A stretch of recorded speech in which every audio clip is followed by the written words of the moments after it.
सम्मानित करें।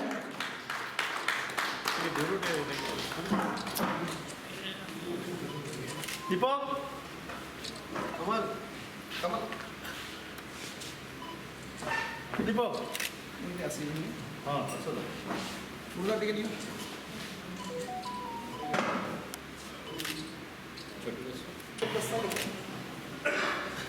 Thank you. ये जो व्यक्ति हैं जिन्होंने पूरे कार्यक्रम को कोऑर्डिनेट किया है, प्रेस क्लब और नारायण एमआई के बीच में स्टेज पर आए।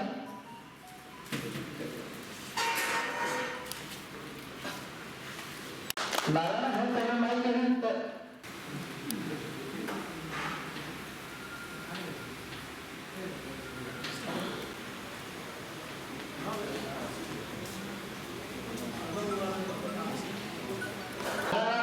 एमआई अस्पताल रांची समय हम लोगों को दिया है, हमारे क्षेत्र के लोगों को दिया है, ये बहुत मायने रखता है क्योंकि आज ये जो बीमारी है ये बहुत तो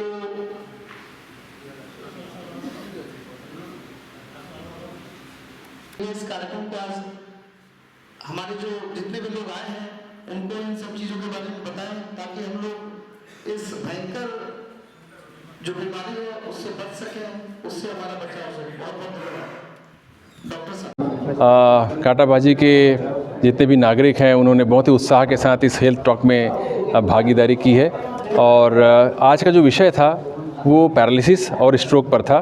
हमने ये जानने की कोशिश की यहाँ पर कि पैरालिसिस क्या है, लकवा क्या है, ब्रेन स्ट्रोक क्या है, जिसे ब्रेन अटैक भी कहा जा सकता है, और उसके क्या लक्षण हैं, क्या उपचार है, इस बारे में हमने चर्चा की।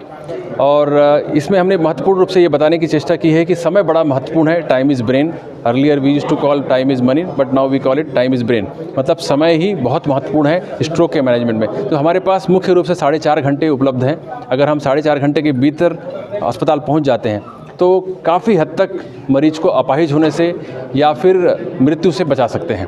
अगर कोई व्यक्ति लेट हो जाए तो भी उसे बहुत ज़्यादा दुखी होने की आवश्यकता नहीं है। कभी कभी कुछ मरीजों में 16वें और 24वें घंटे तक मदद की जा सकती है, लेकिन जितनी जल्दी हो सके अगर आप स्ट्रोक रेडी हॉस्पिटल में पहुंचते हैं तो उतना ही अधिक आपको अपाहिज होने से बचा जा सकता है, अक्षम होने से बचाया जा सकता है। ये बहुत ही इंपॉर्टेंट बात है। समय का बहुत ही ध्यान रखें जब भी इस तरह के लक्षण आए। ये लक्षण को याद करने के लिए एक छोटा सा सूत्र है, एक्रोनीम है, जिसे हम बी फास्ट कहते हैं, BEFAST।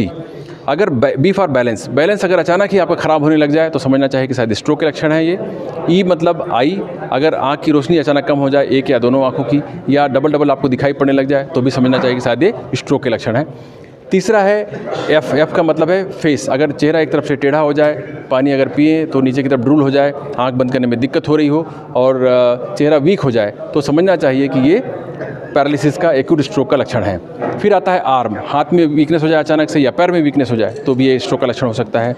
फिर आता है स्पीच, एस फॉर स्पीच। अगर जुबान लड़खड़ाने लग जाए, जुबान बोलने में बिल्कुल असमर्थ हो जाए, कोई समझ ना पाए किसी की बातों को, तो भी ये स्ट्रोक का लक्षण हो सकता है। और लास्ट में है टी, फिर से वही बात, टाइम बहुत ही महत्वपूर्ण है। बिना समय गंवाए आप ऐसे अस्पताल की ओर रुख करें जहाँ पर CT स्कैन की सुविधा उपलब्ध हो, न्यूरोलॉजिस्ट उपलब्ध हो। Thank you so much.